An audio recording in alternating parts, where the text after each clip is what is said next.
शिव पार्वती का विवाह। हिमालय के राजा हिमवंत और उनकी पत्नी मैना देवी शिव जी के भक्त थे। उनकी इच्छा एक ऐसी पुत्री पाने की थी जिसका विवाह वे शिव जी के साथ कर सकें।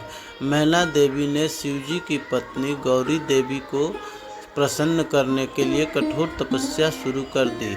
कई दिनों तक वह बिना खाए पिए तप करती रहीं। गौरी देवी ने प्रसन्न होकर मैना देवी की बेटी के रूप में जन्म लेने का वचन दे दिया। गौरी देवी ने आग में कूदकर अपनी जान दे दी। इसके बाद उन्होंने मैना देवी की बेटी के रूप में जन्म लिया, जिसका नाम पार्वती रखा गया। पार्वती ने जब बोलना शुरू किया तो वे उसके मुंह से पहला शब्द शिव ही निकला। बड़ी होकर वह बहुत सुंदर युवती बनी।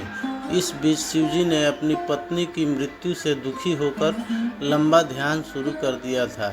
हिमवंत को आशंका हो रही थी कि शायद शिवजी गहन ध्यान में होने के कारण पार्वती को पत्नी के रूप में स्वीकार न करें। उन्होंने समस्या के समाधान के लिए नारद को बुलाया। नारद ने उनसे कहा कि पार्वती तपस्या के जरिए शिवजी का हृदय जीत सकती थी। हिमवंत ने पार्वती को शिवजी के पास ही भेज दिया।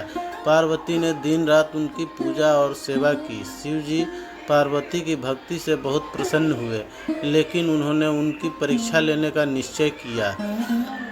उन्होंने युवा ब्राह्मण का रूप धारण किया और पार्वती के पास जाकर कहने लगे कि भिखारी की तरह रहने वाले शिवजी से विवाह करना सही नहीं होगा। पार्वती यह सुनकर बहुत क्रोधित हुई। उन्होंने स्पष्ट कह दिया कि वे शिव को छोड़कर और किसी के साथ विवाह नहीं करेंगी।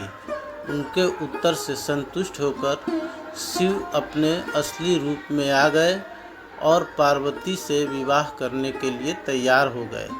हिमवंत ने धूमधाम से दोनों का विवाह कर दिया।